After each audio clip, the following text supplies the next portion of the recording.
português e também alguns hospitais fora, também para alguns grupos privados de saúde, portanto, e abrange basicamente, nós estamos em 3 áreas principais. Portanto, estamos na nossa área core, que é desde 78, que é a área dos laboratórios, portanto, gerimos laboratórios de qualquer tipo, o nosso software gera desde laboratórios de análises clínicas, patologia clínica, não é? A anatomia patológica, a imunohemoterapia, a genética, na área da veterinária também, laboratórios não clínicos, alimentos, águas, ambiente, tudo isso. Portanto, tudo o que são laboratórios nós gerimos e é a nossa área principal core. Depois, ao longo dos anos, fomos desenvolvendo outras áreas que tocam, têm vários pontos de contacto com a área laboratorial, nomeadamente a área do banco de sangue, portanto, todo o workflow desde a dádiva de sangue à administração de transfusões de sangue, passando pela parte da seleção da unidade de sangue mais indicada para os pacientes e mais recentemente, nos últimos 10 anos, dedicámos também à área da vigilância epidemiológica. Portanto, que é uma área que toca também muito na área laboratorial, nomeadamente na área da microbiologia, e na vigilância epidemiológica, nós começámos por nos centrar nas infecções hospitalares, portanto, tudo o que é monitorização, detecção de casos de infecção hospitalar, que é um problema preocupante e que tem vindo a piorar desde sempre. E mais recentemente, e uma grande parte desta apresentação vai ser sobre isso, dedicámos também às infecções comunitárias, aos surtos comunitários. Portanto. E aí é, de facto, a nossa tecnologia mais recente, emergente, que foi lançada nessa área e eu vou falar aqui nesta apresentação. Portanto, esta apresentação tem 3 partes. Rapidamente, um resumo da MaxData, depois características do CleanData, do produto principal, para perceberem como é que esta tecnologia toda funciona, e depois, então, mais detalhes sobre o módulo de detecção de surtos, detecção automática, que portanto, de certa forma, usa uma técnica de aprendizagem automática e, portanto, enquadra-se aqui nesta cadeira. Portanto, a MaxData, os tais 40 anos, perceberem que a MaxData, nós começámos por ser informáticos, só informáticos, a empresa evoluiu ao longo do tempo para informáticos e não informáticos. Portanto, hoje em dia, nós temos nos nossos quadros pessoas, por exemplo, licenciadas em enfermagem, licenciadas em psicologia, que fizeram a sua carreira clínica, né, e a certa altura shiftaram e mudaram para o fornecedor de TI. Portanto, e cada vez mais valorizamos esses perfis muito ricos, não é? Com diferentes experiências que depois ajudam, quando nós vamos para o terreno e vamos implementar o nosso software, são pessoas que conseguem falar com os profissionais facilmente e que conhecem como é que funcionam os hospitais, os laboratórios, etc.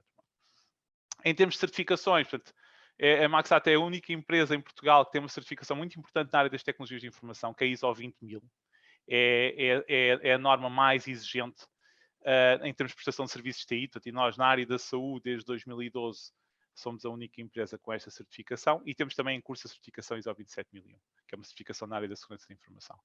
Temos colaborado, sobretudo desde 2010, temos colaborado muito com a academia, com as universidades, com nacionais, internacionais, temos participado em muitos projetos, participámos em projetos europeus, Horizonte 2020, chegámos a estar em 3 projetos Horizonte 2020, sempre com faculdades portuguesas, com o Técnico, com a Faculdade de Ciências da Universidade de Lisboa, com o MIN, com a Inesctec, mas também com universidades fora e com empresas fora, com a IBM, por exemplo, com a Orange, portanto, com várias empresas nos últimos anos. Portanto, temos esta vertente de inovação, portanto, temos inovação dentro de casa e temos inovação que vamos buscar fora, colaborando nestes projetos. Portanto, em termos de presença no mercado, para ficarem assim com um overview, o que é a MaxData hoje em dia, portanto, estamos em mais de 80% dos hospitais públicos, mais de 200 laboratórios de diagnóstico, 45 mil profissionais de saúde usam o nosso software diariamente. Portanto, por ano, 80 milhões de exames, mais de 80 milhões de exames. Portanto, isto até é um número que não é atualizado. Portanto, acho que neste momento já estamos perto dos 100 milhões. Portanto, integração com centenas de equipamentos laboratoriais. Portanto, não sei se vocês conhecem os laboratórios de análises clínicas. Portanto, os laboratórios de análises clínicas são como uma fábrica, hoje em dia. Portanto, se vocês entrassem hoje em dia num laboratório de análises clínicas, iam olhar e ficavam, lá, então, só estão aqui 2 ou 3 pessoas. Como é que o Santa Maria tem 2 ou 3 pessoas na área técnica? Porque, de facto, é tudo robotizado, automatizado e, portanto, as amostras, desde a colheita até à produção do resultado, basicamente entram num processo completamente automatizado. Portanto, e o nosso software é como se fosse o maestro desse processo. Portanto, controla, é um sistema de informação, portanto, tem umas tabelas, tem uma base de dados, etc. Mas depois também controla a maquinaria que está dentro do laboratório. Okay? Portanto, por exemplo, nós olhamos para o resultado do equipamento comparamos com o histórico, corremos um conjunto de validações sobre aquele resultado e se nós vimos, este resultado não é bom. Este resultado não é bom. Portanto, recusamos esse resultado e podemos dar instruções para aquela amostra e ir para outro equipamento, que é redundante. Ok? Pronto. Temos este tipo de automatismos, portanto, e é aquilo que valoriza muito esta área da laboratorial, é o software que consegue controlar, não só ser um sistema de informação, mas controlar depois os equipamentos, o hardware. E depois, naturalmente, integramos com muitos sistemas dentro dos hospitais, porque quase todos os sistemas têm que vir beber ao sistema laboratorial para ter os resultados das análises, que são um input para muitas tomadas de decisão. Portanto, case studies recentes de que nos orgulhamos. Ligar todas as ilhas dos Açores entre si. Portanto, as 9 ilhas, apesar dos hospitais e os centros de saúde terem sistemas muito diferentes, o Sonho, a Glint, o Medicine One, portanto, todos eles lá usam sistemas diferentes, mas nós conseguimos pôr um layer por cima destes sistemas que é Clinidata. Portanto, e o Clinidata nas 9 ilhas é o mesmo e unificou o processo clínico açoriano ao nível laboratorial, no fundo. Independentemente da pessoa ir ao centro de saúde, ao hospital A ou ao hospital B, no Clinidata tem um histórico integrado nos Açores. Okay? Um outro case study que nos orgulhamos também é ter conseguido unificar todos os laboratórios da Unilabs, que é um grupo que tem uma presença forte em Portugal, sobretudo na região norte, mas neste momento em todo o país, norte a sul. Conseguimos unificar todos os laboratórios deles também com um único sistema Clinidata, portanto, tanto o laboratório na ponta norte do país como em Lagos, portanto, usam o mesmo sistema de forma integrada. E também 17 hospitais no Médio Oriente foi também uma conquista recente de que nos orgulhamos. Portanto, e só fechar aqui a apresentação da Maxata, dizer que somos uma empresa portuguesa, crescemos de forma sustentada ao longo destes anos, mantemos-nos 100% portugueses, primeira empresa certificada ISO 20000 e somos 35 colaboradores. Às vezes pode parecer que somos mais, mas somos só 35 e temos vindo a crescer sempre de uma forma sustentável. Pronto. Agora, falar sobre o produto e se entretanto forem tendo dúvidas, questionem. Portanto, que o Clinidata, portanto, endereça aquelas áreas todas que eu referi. Portanto, em termos tecnológicos, é uma solução única. Portanto, é uma aplicação 100% web, portanto, funciona num browser. Em qualquer browser, vocês vão, põem o URL, abrem a aplicação. Não precisam de plugin nenhum e está a funcionar. Portanto, esta aplicação é a 4ª geração do nosso software. Portanto, nós fizemos a primeira em 78. A primeira em 78 eram várias versões do software para diferentes hardwares que existiam na altura. Em 89, unificámos para COBOL. Portanto, e na década de 90, o que andámos a vender e instalar foi software em COBOL, nós e muitos nossos concorrentes. No ano 2000, fizemos uma migração para Windows. Portanto, enquanto que até na década de 90 andávamos a instalar em máquinas Unix. Eu não sei se isto palavreado é conhecido, estes sistemas Unix, Linux, mas pronto, ok? Unix era uma versão antiga do Linux. Estou aqui a simplificar muito, mas era aquilo que era mais usado na década de 90 antes do Windows, pelo menos a nível empresarial, industrial. Portanto, nós, na década de 90, fizemos em COBOL e na década de 2000 mudámos para Windows, portanto, fizemos a aplicação para funcionar em sistemas Windows.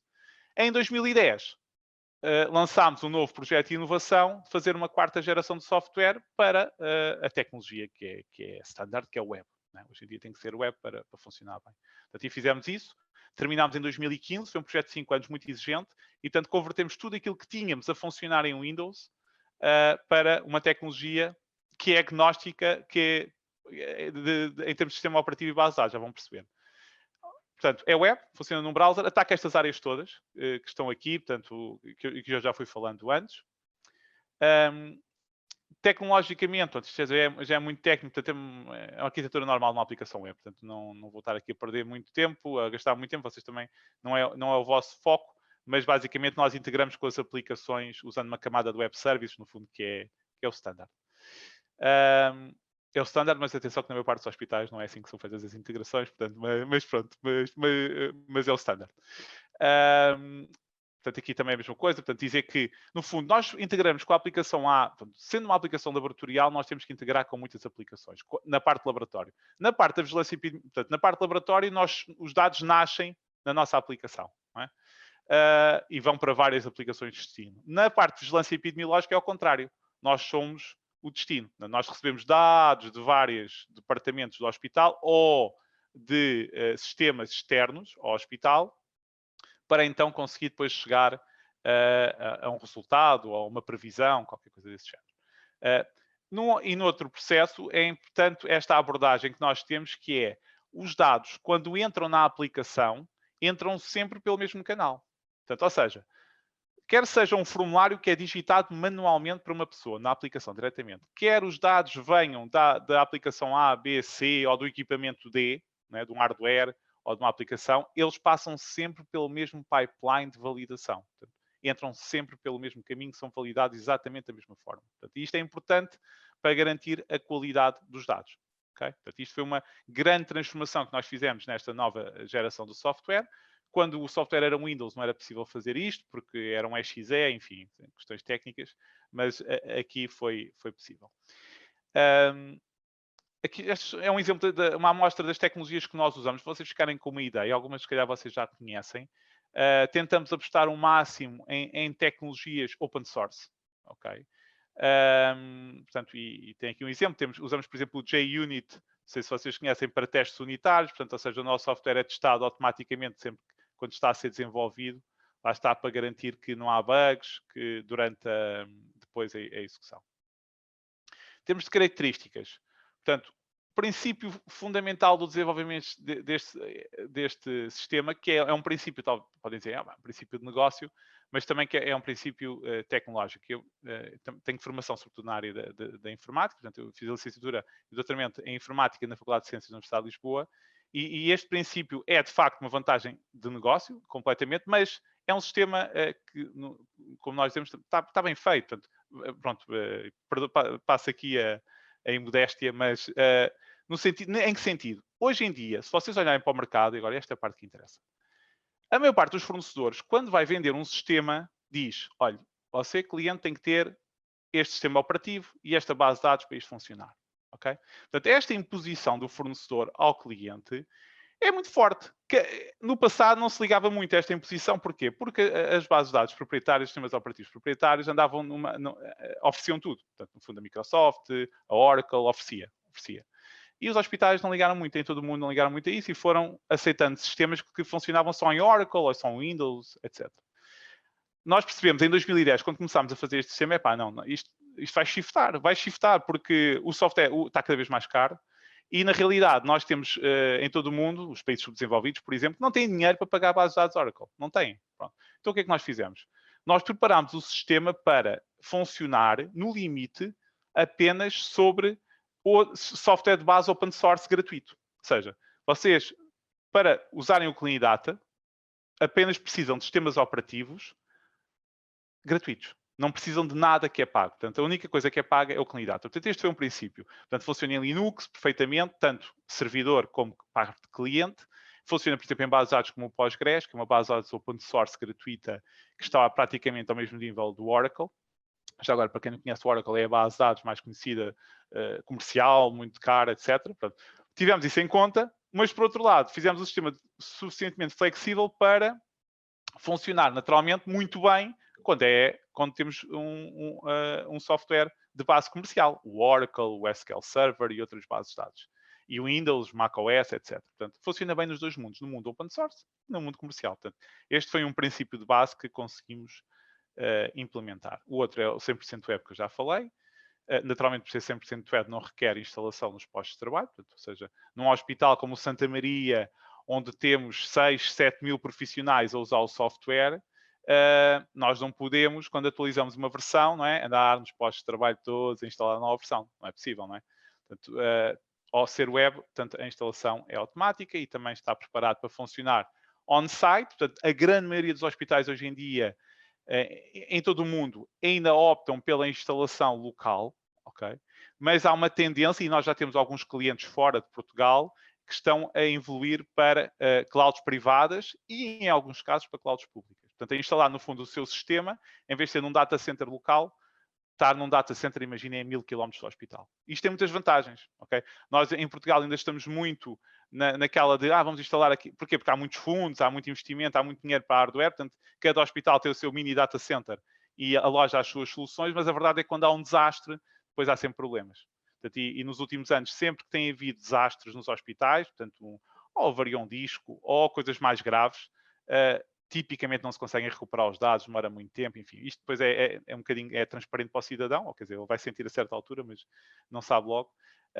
Mas, na realidade, a tendência será, no futuro, apostar-se na cloud e aqui o nosso sistema, por ser web, naturalmente também já está compliant. Uma outra alteração, uma outra inovação desta quarta geração é o BI, já tem a ver aqui com os dados. Portanto, enquanto que nós nas nossas gerações anteriores de software, nós tínhamos os dados de estatística, portanto, os dados que são consultados na estatística na mesma base de dados operacional, ok, tudo junto, na mesma base de dados, no fundo, ao LTP. Aqui, não sei, Ricardo, João, se vocês dão aqui o LTP ao LAP nestas aulas, não devem dar. Não falam, pronto. Mas basicamente, a abordagem standard no passado era, no fundo, ter os dados todos juntos numa mesma base de dados. A abordagem hoje em dia, standard, é diferente, é ter os dados estatísticos, portanto, aqueles que nós queremos consultar rapidamente a qualquer momento, ter uma base de dados à parte. Portanto, e fizemos isso também nesta nova geração. Temos um conjunto de cubos, que é aquilo que normalmente se chama este tipo de dados, e que passam, e de madrugada, todas as madrugadas, a informação passa, no fundo, daquela base de dados operacional que tem os dados reais todos, é, no fundo, validada, os dados são agregados e é passada para uma base de dados limpa, que só tem dados de estatística, e depois, a partir daí, podemos ter dashboards que consultam essa informação em tempo real, sem estar a perturbar os dados operacionais. Falar aqui também dos automatismos inteligentes que muito rapidamente, ou seja, hoje em dia o laboratório, como compreendem, se vocês vão ao Santa Maria e vêm ali 2, 3 pessoas no laboratório de urgência e dezenas de máquinas à volta, naturalmente que isso só acontece com muitas regras, eu já fui falando de algumas. Uma das partes mais importantes é as regras de validação automática de resultados. Portanto, hoje em dia, nos grandes hospitais, nos grandes laboratórios, mais de 80% dos resultados analíticos são validados sem intervenção humana. Okay? Não é em todos os setores, portanto, é nos setores mais estáveis, mas nos setores que têm um grande volume de análise, isto é feito. Porque só assim é que se consegue, no fundo, processar um volume muito elevado de análises sem aumentar de forma proporcional o número de pessoas que validam os resultados das análises. E a validação, como sabem, feita por uma máquina é muito melhor que uma validação feita por um humano, não é? Portanto, a máquina tem lá 1000 regras que tem que checar em cada resultado que sai e validar aquelas 1000 regras em 2 segundos, não é? O humano demoraria várias semanas a fazer o mesmo. Portanto, temos esse módulo que nós chamamos de validação automática, que é cada vez mais importante, e que liberta os clínicos, os médicos, para os casos que são de facto anómalos. Portanto, no fundo, eles ficam ali com os 20% de análises que têm resultados que são esquisitos, que nós não podemos validar automaticamente. Eles então vão olhar para esses resultados e perceber o que é que se passa aqui. É alguma patologia? Qual foi o problema? E, portanto, dedicam-se àqueles. Não têm que estar a consumir com o grosso dos resultados que são normais. E portanto, aplicamos também isto depois à vigilância epidemiológica. No caso da vigilância epidemiológica, por exemplo, na detecção de infecções hospitalares, nós temos um mecanismo que, naturalmente, recebendo um conjunto, determinados dados, por exemplo, do laboratório de microbiologia, se recebemos um positivo para uma análise, Covid, né, é a análise mais conhecida agora, naturalmente que podemos logo desencadear um conjunto de alertas para quem está a acompanhar. Mas mais do que isso, não é?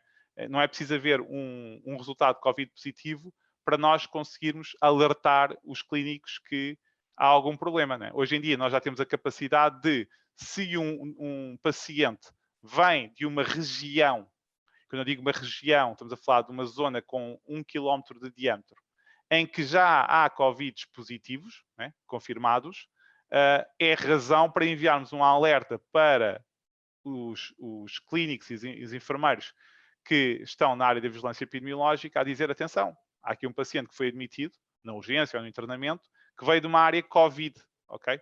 Olhem para ele, não é? Naturalmente vou mandar fazer a análise, mas a análise demora 6, 7, 8 horas e, portanto, neste intervalo ele tem que estar já num sítio isolado, porque com probabilidade não baixa pode estar infectado.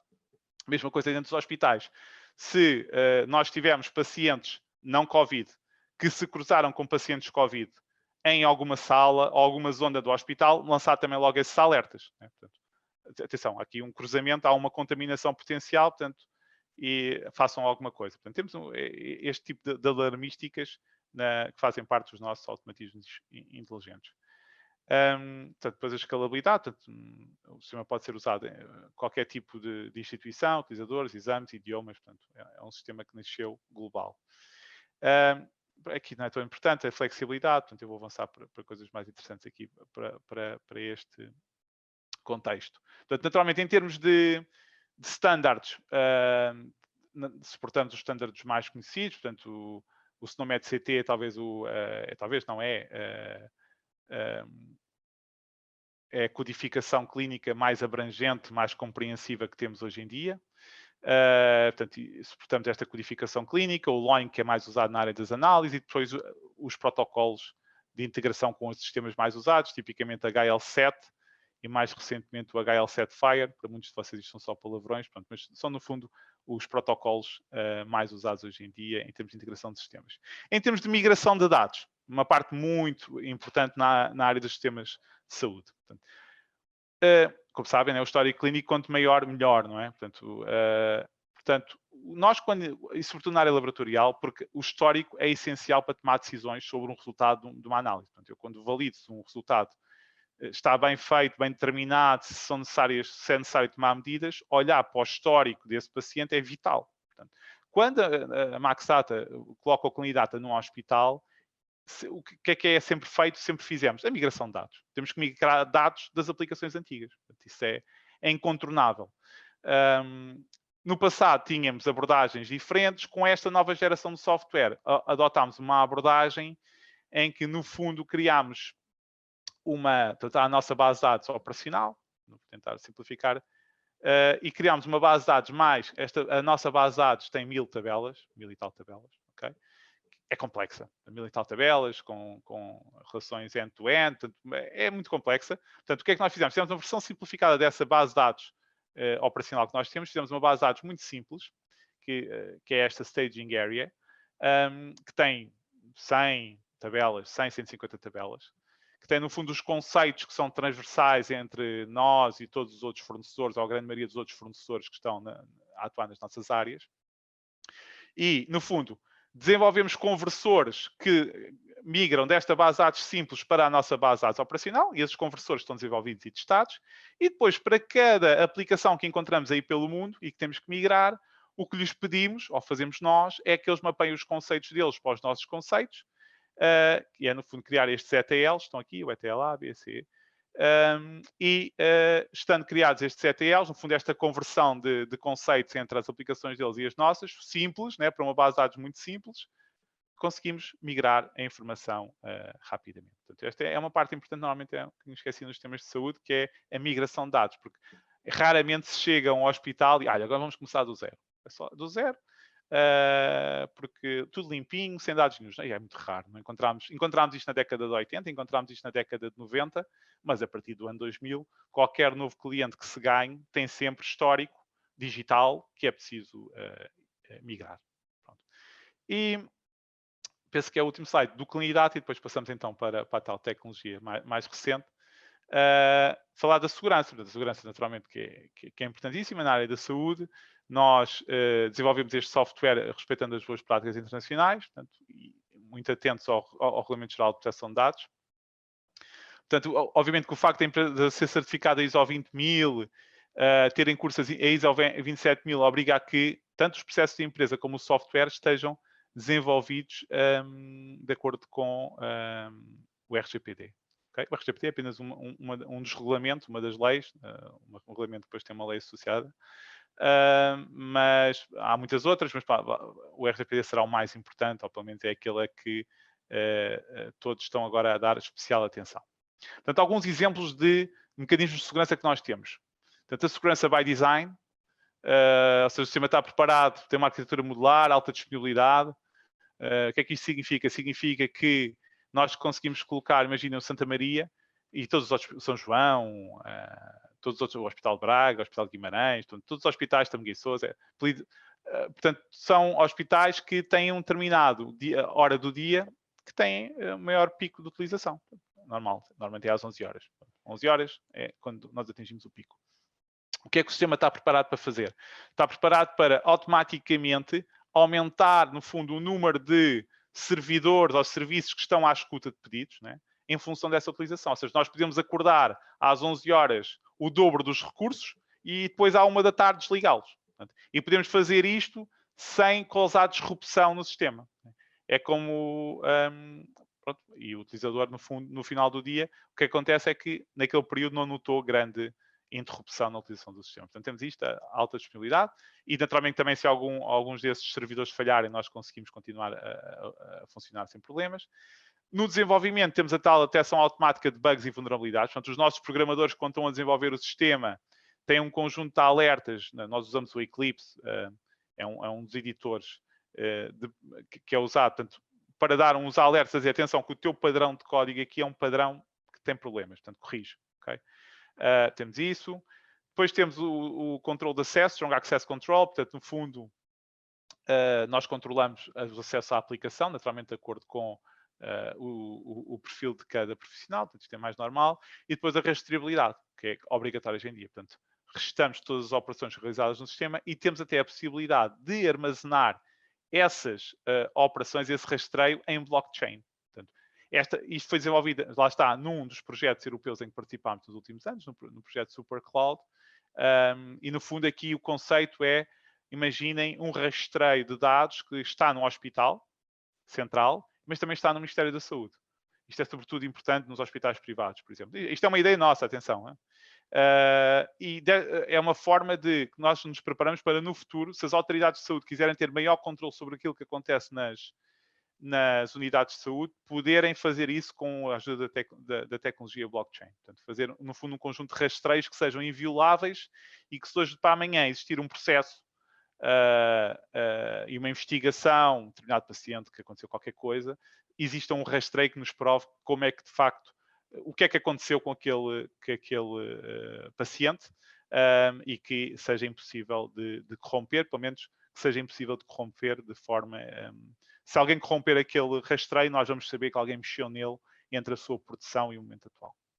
E também a possibilidade de cifrar os dados pessoais. Não sei se tem alguma questão até agora. Sim. Ok, então força. Podem estar sempre, ok? Vocês, estou a falar, interrompem-me e chutam as questões. Quando quiserem. Tá, força, Patrícia. Meu nome é Patrícia, desculpa, eu estou sem câmera. Eu tenho algumas questões, na verdade até várias, mas a primeira delas é em relação a como que... Eu sei que vocês estão no mercado há muitos anos, mas essa transformação digital, inovação no serviço público, como é que vocês conseguiram se sobressair em relação às resistências? Porque eu acredito que não seja lá muito fácil modificar algumas coisas que as pessoas estão habituadas. Essa seria a primeira pergunta. Eu posso responder, tá, se calhar, okay. Pode ser? Tá. Senão tenho que estar aqui a fazer buffer e eu não sou muito bom aqui. Então eu respondo já. É muito fácil. Na administração pública depende muito do diretor de serviço. Portanto, depende da administração do diretor de serviço. Portanto, se nós tivermos uma liderança forte, e isto varia muito, de hospital para hospital, de serviço para serviço, a coisa acontece. Okay?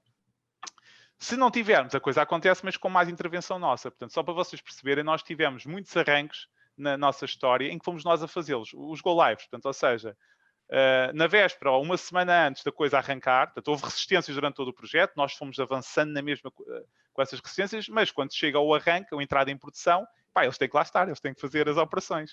O que é que já aconteceu muitas vezes? Pessoas marcarem férias, diretores de serviço marcarem férias uma semana antes do go-live, ou meterem baixa ficaram doentes, baixa psicológica, não estão lá, eu desapareci.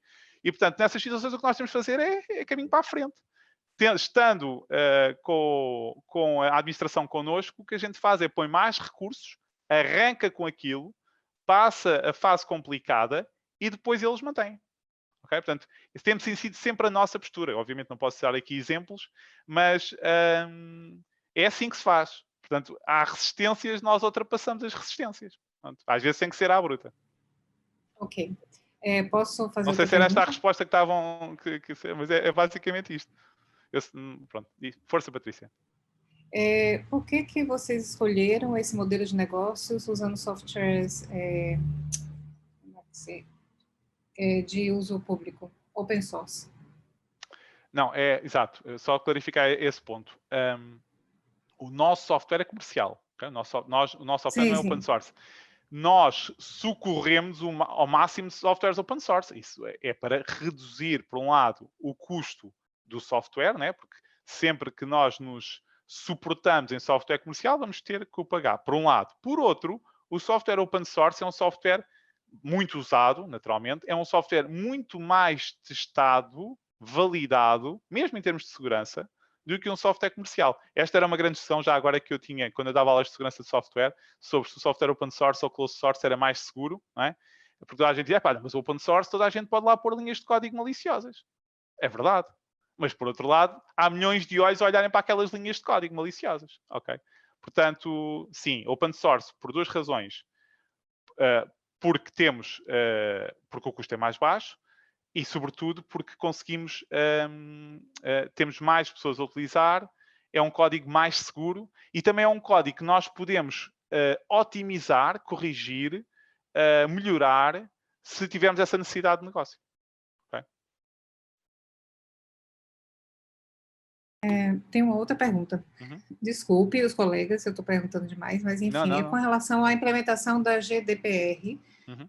Vocês implementaram no seu próprio serviço e como é que vocês estão fazendo no serviço de terceiros, na verdade, por exemplo, dos hospitais que talvez não tenham implementado ainda totalmente, como é que vocês estão lidando, ou se vocês colaboram para eles poderem implementar, porque aqui no Brasil a gente também tem uma lei similar, que está já em vigor, embora as pessoas, principalmente na área da saúde, não estão entendendo muito bem a lei, né, e não estão muito preocupados com o cuidado que exige. Então, eu só queria saber a experiência de vocês com relação a isso. Sim. Tanto que nós apoiamos os hospitais em Portugal, ali quando foi o arranque da entrada em vigor do RGPD, né, a entrada mesmo em força, houve uma grande preocupação, um grande levantamento, saiu um regulamento relacionado com o RGPD que tinha um conjunto de requisitos que todas as unidades de administração pública teriam que cumprir, portanto, e foi uma checklist muito bem feita, acho que foi feita até pelo Gabinete de Cibersegurança. E, portanto, nós apoiámos, no fundo, nessa checklist que foi feita pelo Gabinete de Cibersegurança, e temos estado a apoiar os hospitais para a cumprir. O que nós fazemos é basicamente dizer que funcionalidades do nosso sistema devem ser ativadas e como é que devem ser usadas para cumprir o RGPD. No fundo, orientamos os nossos clientes dessa forma. Há muito compliance que não tem a ver depois estritamente com as funcionalidades da aplicação, tem a ver com a forma como ela é usada, não é? Porque se a pessoa, por exemplo, tiver a sua password, este é o exemplo mais clássico, no post-it, né, no monitor, já foi o RGPD, quer dizer, toda a gente consegue ver aquela password, toda a gente vai aceder aos dados pessoais daqueles utilizadores, enfim, não há grande volta a dar. Mas sim, fazemos dessa forma, portanto, no fundo agarramos em checklists que estão apoiadas em regulamentação e dizemos, olha, como é que vocês fazem isto no nosso sistema? Mas isso vocês colocam no contrato, vocês têm um contrato que vocês, para vocês ficarem isentos de, por exemplo, um que cola o post-it lá no computador, como é que vocês têm um contrato que estabelece esses cuidados da parte de terceiros, não é isso? Não, é um tema muito importante, sim. De facto, quando surgiu agora o RGPD, portanto, muitos clientes tentaram passar, no fundo, a responsabilidade do cumprimento do RGPD para os fornecedores. O que faz sentido para alguns tipos de fornecedores, mas não no nosso caso. Né? Nós, no fundo, somos um provider de software. Portanto, nós responsabilizamos por tudo o que tem a ver com o nosso software, com as funcionalidades do nosso software, mas naturalmente que se a pessoa põe um post-it no monitor, nós não temos nada a ver com isso, não é? Na nossa responsabilidade. Portanto, o que nós fazemos é, no fundo, assinar contratos enquanto processadores, né, de dados com os controladores, né, os controllers, em que nos responsabilizamos por aquilo que é a nossa responsabilidade. Portanto, aí o nosso cuidado é garantir que só lá está aquilo que abarca a nossa responsabilidade. Portanto, no fundo é assim, é isso. Ok, obrigada. Ok, se puder colocar uma pergunta, aproveitando aqui a deixa dos dados, também gostava. Em primeiro lugar, muito obrigado até agora pela apresentação. Eu estava curiosamente a pensar precisamente na parte dos desafios de cibersegurança, software open source versus proprietário, porque muitas vezes um dos ganchos, digamos assim, de venda que os proprietários têm é que têm normas específicas e têm provisões específicas para conseguir garantir uma maior cibersegurança. Por outro lado, também há o argumento que em open source nós temos muito mais pessoas a olhar para o código e, portanto, há uma probabilidade maior, digamos assim, de haver uma vigilância da comunidade. Contudo, eu estava interessado particularmente neste aspecto em perceber quais é que foram as diferenças e quais é que foram os desafios a que tiveram de responder enquanto empresa para conseguir, no fundo, garantir que esta falha estava, ou melhor, que esta potencial falha estava colmatada e para conseguir integrar isso plenamente nos vossos processos. Sim, portanto, de forma transversal, nós temos aquele scan de vulnerabilidades que, no fundo, aplicamos às nossas rotinas, mas naturalmente que aplica-se depois ao código todo. Portanto, ou seja, se for introduzido imaginem uma rotina, uma biblioteca open source que tem vulnerabilidades no nosso pipeline de desenvolvimento, vamos ter um alerta. Portanto, nós usamos o SonarQube e usamos o Artifactory e com mais uns plugins e, no fundo, temos um alerta de que aquele componente tem problemas, ok? E, naturalmente, que esses alertas acontecem muito mais em open source do que em software proprietário. Não é porque o open source tem mais problemas que o proprietário, é só porque o open source é mais analisado que o proprietário, né? Portanto, pode ser discutível, né? Mas é, não é? E a verdade é que no open source, depois, portanto, conseguimos controlar dessa forma. Portanto, ou seja, tudo o que é vulnerabilidades que são reportadas em relação aos nossos pacotes de open source que nós usamos, nós sabemos e tomamos medidas. Já aconteceu, por exemplo, quem é responsável pelo open source, pelo software, pelo pacote, não ter ainda calendarizado, sair uma release, etc. E nós então chegamos lá e aplicamos um patch que remenda, no fundo, o problema. Portanto, é dessa forma que nós fazemos.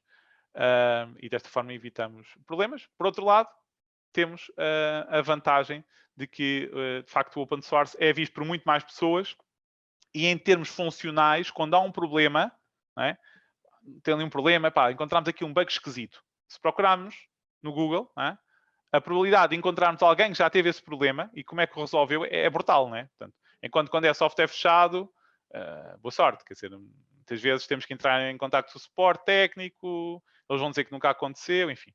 Pronto, mas, naturalmente, que isto é um tema muito delicado, não é? Portanto, eu não posso estender muito na análise do proprietário versus open source, naturalmente porque eu vendo software proprietário, mas a verdade é que nas bibliotecas de base que fazem algo que é vital para várias aplicações, se já há uma alternativa open source, alguém investiu tempo naquilo, não é? Está bem testado, é muito utilizado, acho que é um no-brainer, não é? Portanto, utilizamos com esses mecanismos de controle. E, portanto, isso também não afeta negativamente a certificação por parte das normas ISO?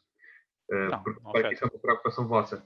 Sim, não. E não ser nenhum perito na gestão da qualidade em, no fundo, convencer a ISO que essas provisões são suficientes para garantir essa certificação. Sim, são controlos de segurança suficientes.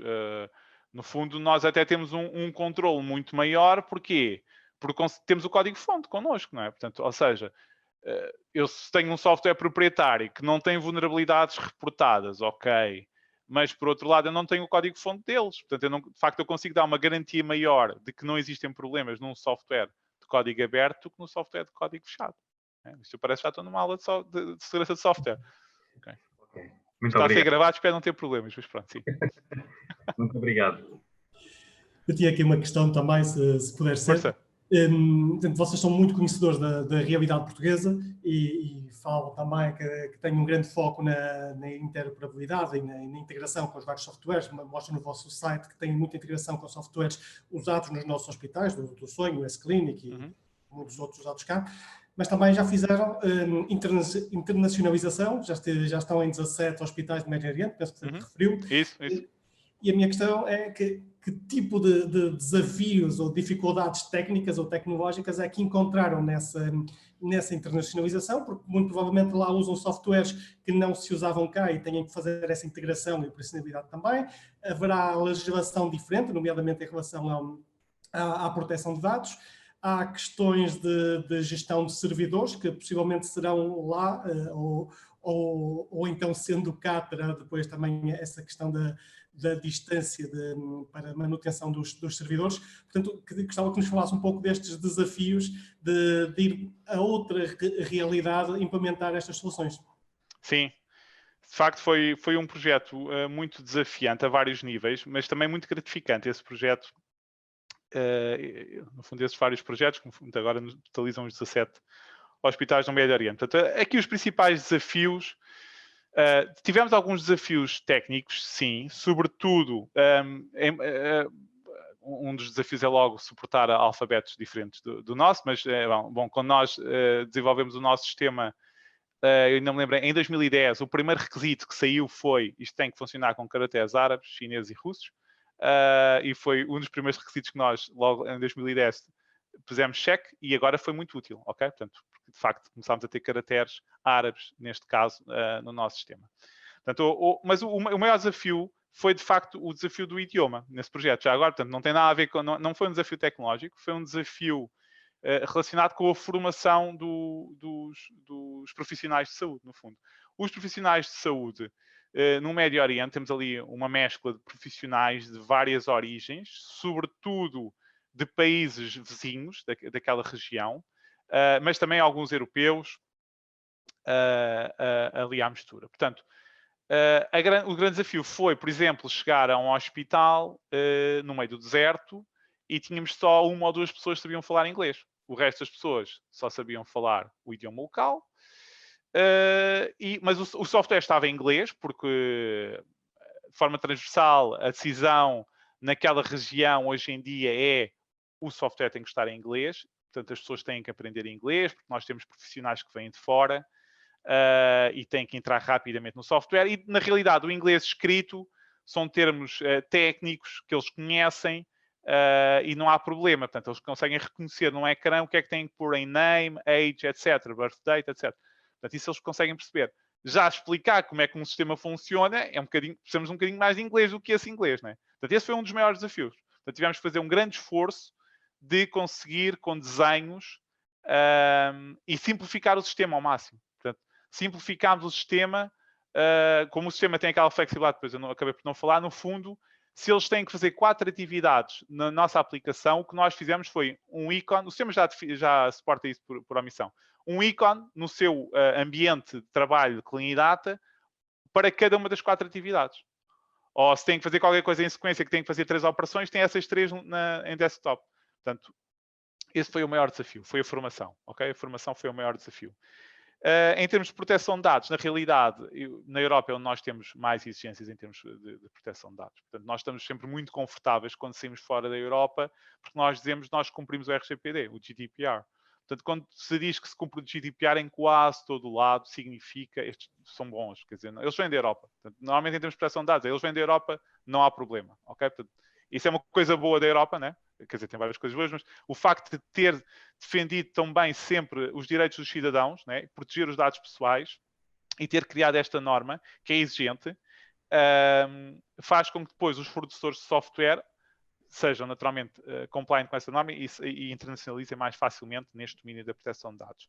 Em termos de servidores, a realidade que encontramos no Médio Oriente foi uma realidade cloud, completamente. Portanto, por várias razões, os hospitais no meio do deserto, ou mesmo não estando no meio do deserto, têm muitas flutuações em termos de fornecimento de energia elétrica.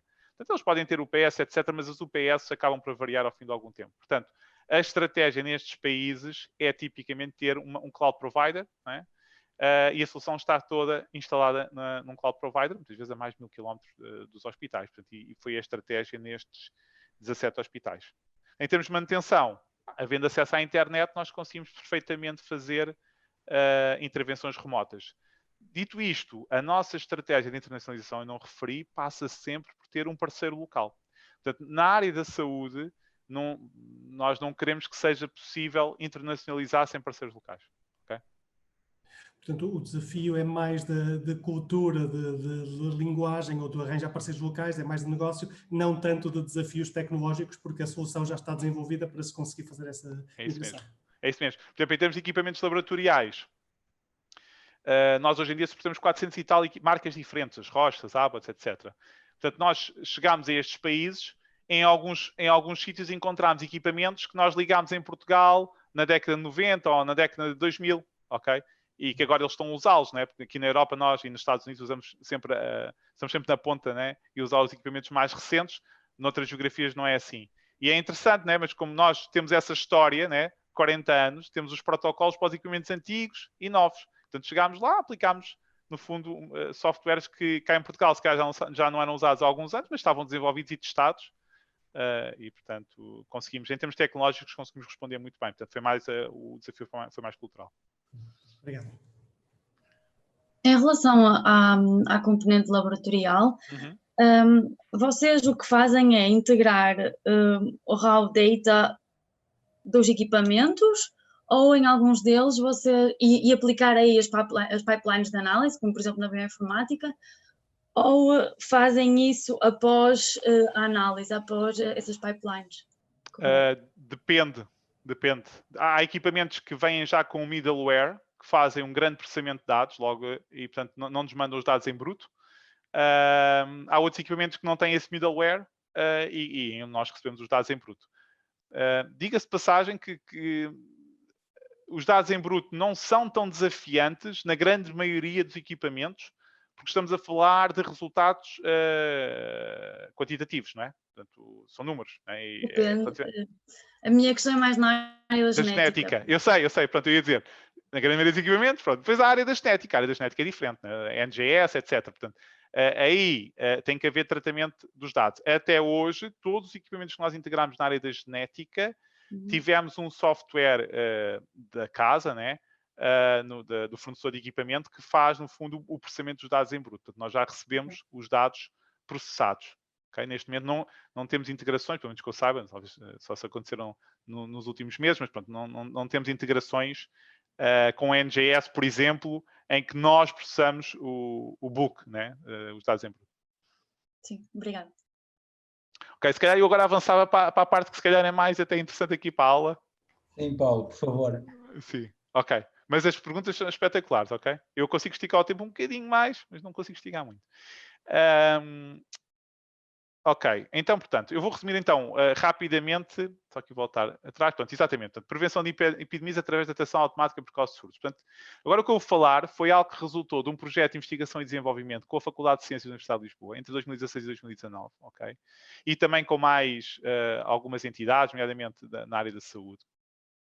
E o que é que nós desenvolvemos? Entre 2016 e 2019 desenvolvemos um protótipo de um sistema que permite controlar de forma inteligente doenças infecciosas. Sim, grosso modo. E como é que fazemos isto? Integrando diferentes tipos de dados, de informação. Informação clínica, demográfica, científica, meteorológica. Portanto, isto é o conceito do sistema. Portanto, controle inteligente de doenças infecciosas, agregação de muitos dados. Este protótipo é muito vasto. Em 2020, o que nós fizemos foi agarrar numa parte de funcionalidades deste protótipo e produtizar. Portanto, completar isto, ir até ao TRL9, fizemos os testes, fizemos piloto e já está neste momento em produção. E que funcionalidade foi esta que nós agarramos? Foi detecção automática de surtos. Portanto, é apenas uma das funcionalidades. E como vão ver, depois esta funcionalidade permitiu detectar nos últimos 6 meses não só vários surtos de Covid, como também Covid-19, mas também Covid-19, enfim, e outros Covids, mas e também aquele surto legionela que surgiu exatamente na vossa região, de acordo com as nossas contas no dia 24 de outubro de 2020. Portanto, este sistema, que nós chamámos de Predict, portanto, tem 3 grandes funcionalidades que vieram do tal projeto com a Faculdade de Ciências. Portanto, a primeira grande funcionalidade é então a alerta precoce a anomalias epidemiológicas, portanto, no fundo, permite a detecção automática de surtos. Nós detectamos automaticamente anomalias epidemiológicas, algumas dessas anomalias podem ou não ser surtos, ok? Portanto, eu tento simplificar, eu digo sempre alerta precoce a anomalias epidemiológicas, mas para simplificar falamos de surtos, mas percebam que uma anomalia não é sempre um surto, ok? Mas muitas vezes é. Pronto, este é o sistema que está pintado de azul no slide, foi aquele que nós tivemos a testar, desenvolvemos, está em produção e que vou falar mais em detalhe nesta apresentação. Os sistemas a amarelo são os sistemas que estamos neste momento a produtizar e que vamos lançar durante o ano 2021. Vamos fazer o mesmo processo.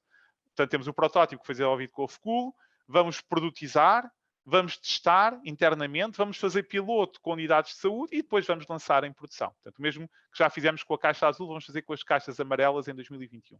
Portanto, as caixas amarelas têm nada a ver com a detecção automática de surtos, têm a ver com, no fundo, aquilo que na MaxData, pronto, aquilo que se chama tipicamente medicina personalizada, portanto, mas é o início da MaxData nesta área da medicina personalizada. Portanto, a ideia é nós passarmos a conseguir, quando, por exemplo, quando um paciente é admitido nas urgências de um hospital, nós conseguimos logo fazer uma sinalização do risco daquele paciente ter uma falha na antibioterapia, ok?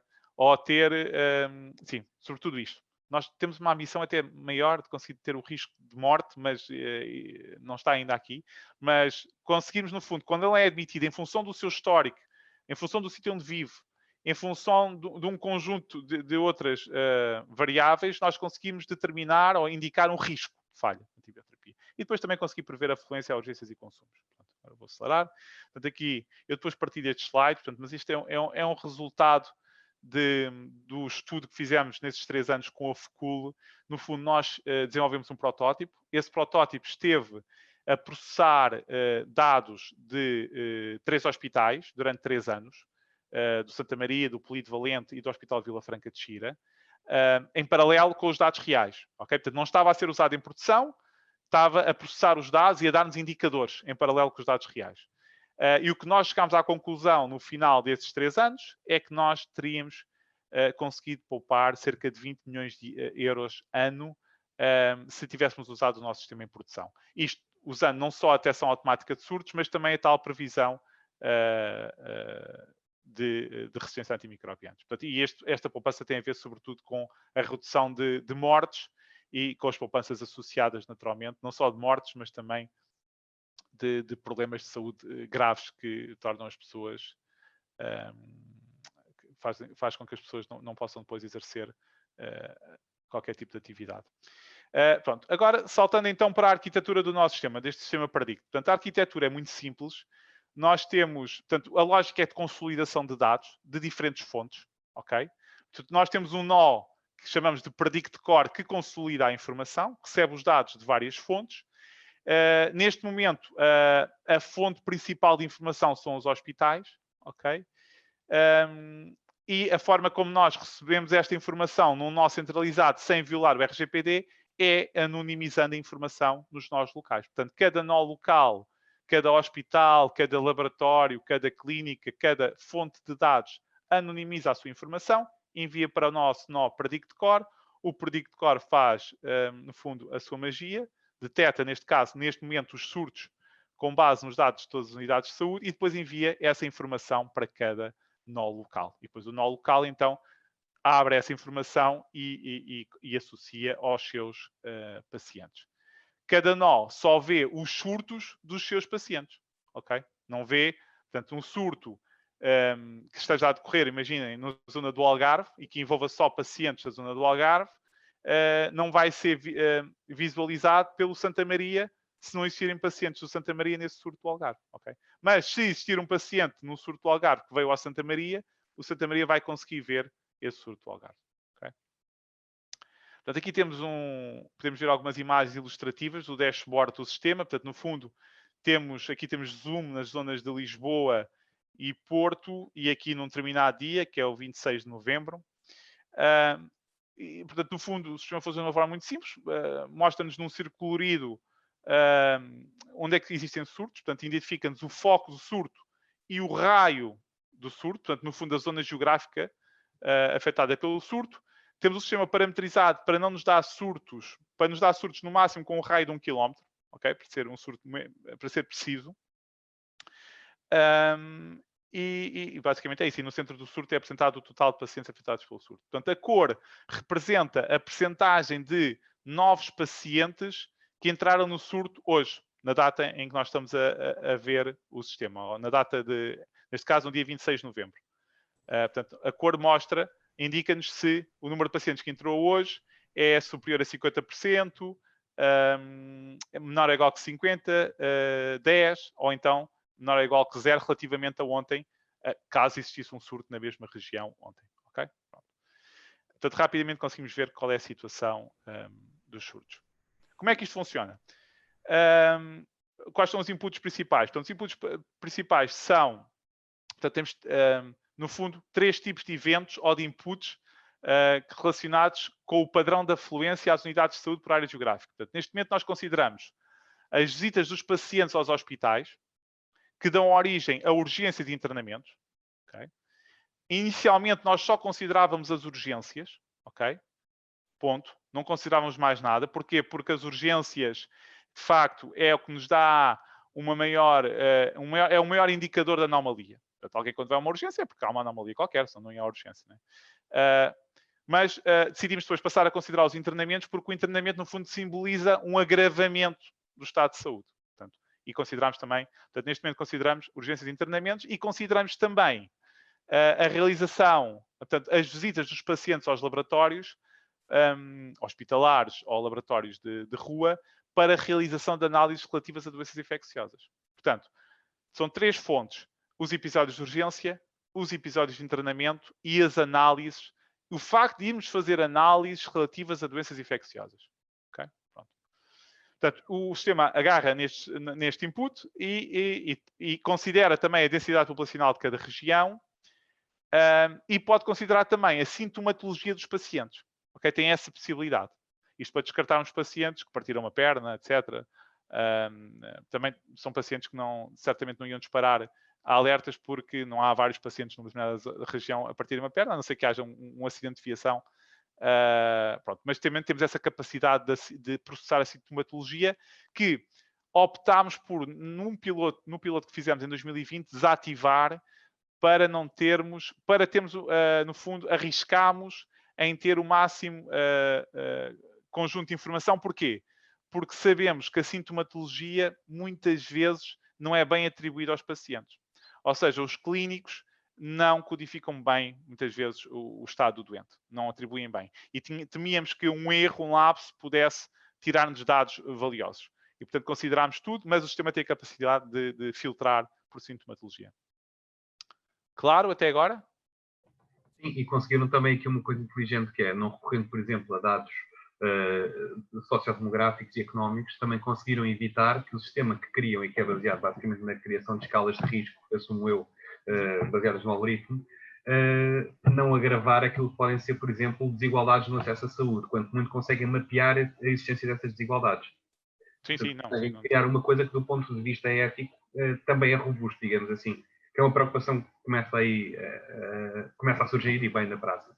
Sim, sim, claro que sim, claro que sim. Sim, não? O sistema é totalmente agnóstico em relação a essas características. Portanto, em termos de proteção de dados pessoais, portanto, fizemos aquilo que eu já referi, anonimizamos os dados, né? No fundo é isso que fazemos. Gastamos aqui algum tempo, portanto, obviamente não é fácil anonimizar dados e, sobretudo, porque depois queremos utilizá-los para chegar a conclusões interessantes. Portanto, aqui temos alguns exemplos de técnicas de anonimização, ou de pseudo-anonimização, portanto, é o termo correto, que usámos. Portanto, usámos identificadores externos de pacientes. Isto é, portanto, a abordagem, esta é fácil, né? Tudo que é IDs nacionais, nomes, moradas, etc., fora. Não é? Datas de nascimento nós convertemos em intervalos de idades. Okay? E temos em curso, ainda não está em produção, a privacidade diferencial. Okay?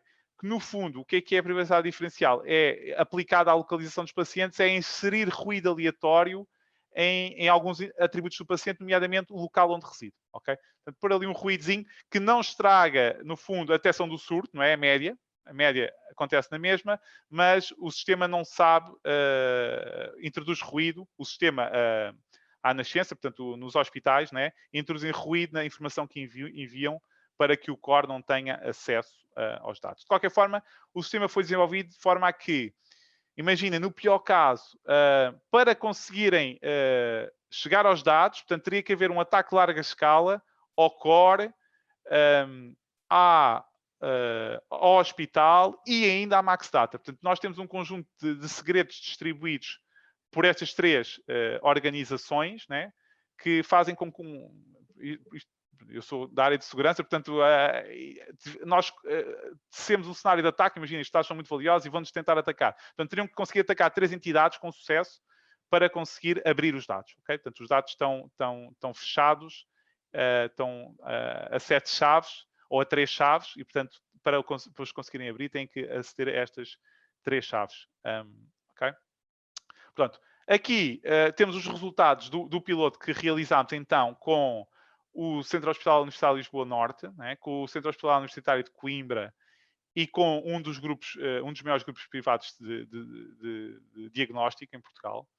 Portanto, fizemos, no fundo, um piloto entre julho e dezembro e chegámos, o que é que nós conseguimos detectar neste piloto? Portanto, nós detectámos vários surtos de Covid-19, né, e continuamos a detectar diariamente vários surtos de Covid-19. Quer dizer, detectámos vários surtos, detectámos várias anomalias epidemiológicas, conclusão 2, detectámos centenas de surtos de Covid-19. Porquê?